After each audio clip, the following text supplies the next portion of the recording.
Every company is creating blogs to attract inbound traffic to their website, but many of them don't attract any visitors, and even more amount of companies see visitors come and leave without taking any actions. Let's learn how to solve this problem.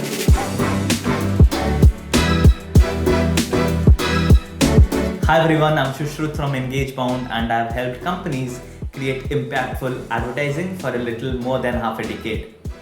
I started experimenting with blogs when marketing for Mindbound creatives. The first few articles we wrote didn't even grab any traffic. Then we fine-tuned our strategy and gained some traction. But the visitors came as per our analytics, but we didn't see any real impact on our business. Here is how we solved it, and now 80% of our lead flow is from content.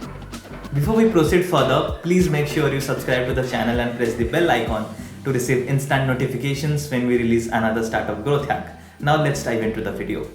At point number 1, there is headline and cover image.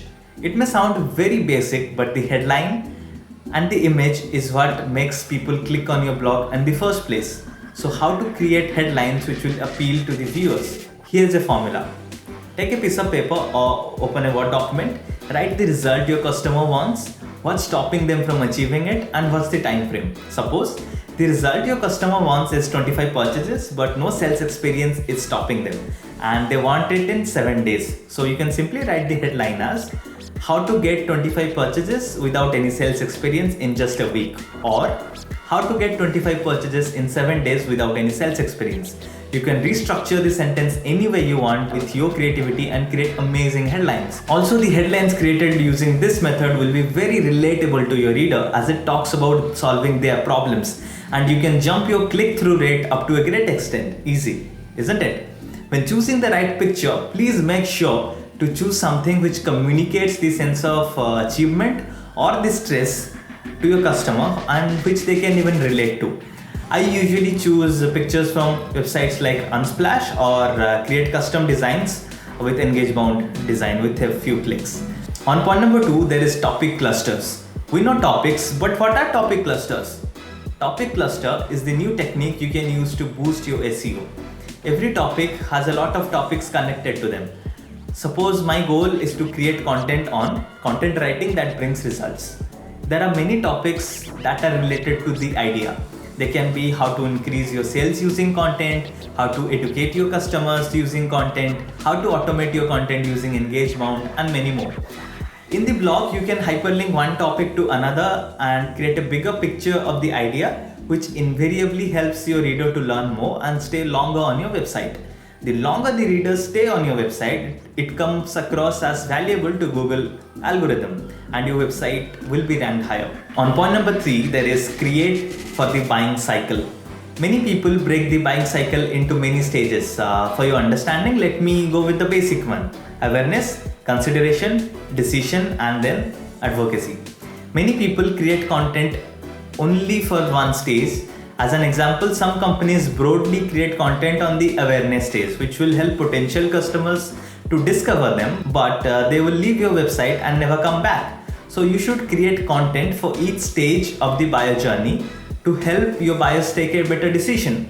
Let me explain to you with the context of EngageBound. We offer growth services such as graphic designing, social media marketing, content writing, and podcasting to our members. Let's take content writing service in this instance. The awareness content can be broadly on the topic of growing your business with content writing, but the consideration stage can be of helping them choose EngageBound over other alternatives such as freelancer or any agencies by telling them about our affordable plan, service, and the result-driven approach. In the decision stage, they want to subscribe to EngageBound but need help with how to choose a plan. In that case, I can create content on specific benefits on each plan and how it has helped our members grow. And in the advocacy stage, we create content on how to get the best of our services for the growth of your startup.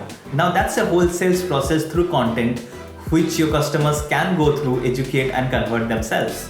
On point number 4, there is generate subscribers. If you haven't yet started to tell people to subscribe to your email newsletter, then you're losing big time.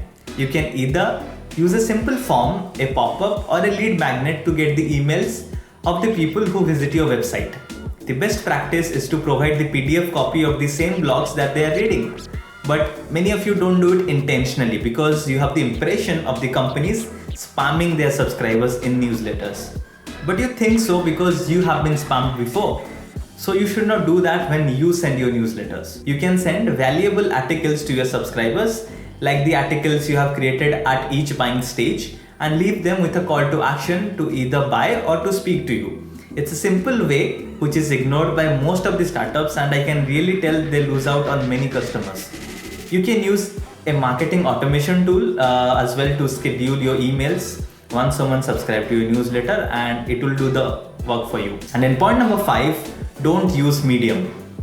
The rise of platforms like Medium has tempted many writers to write on them to increase their reader base. But just remember, when you read something on my website, you will tell someone that I read it on Shushrut's website. But when you read my blog on Medium, you tell others that I read it on Medium, which increases Medium's credibility and not yours.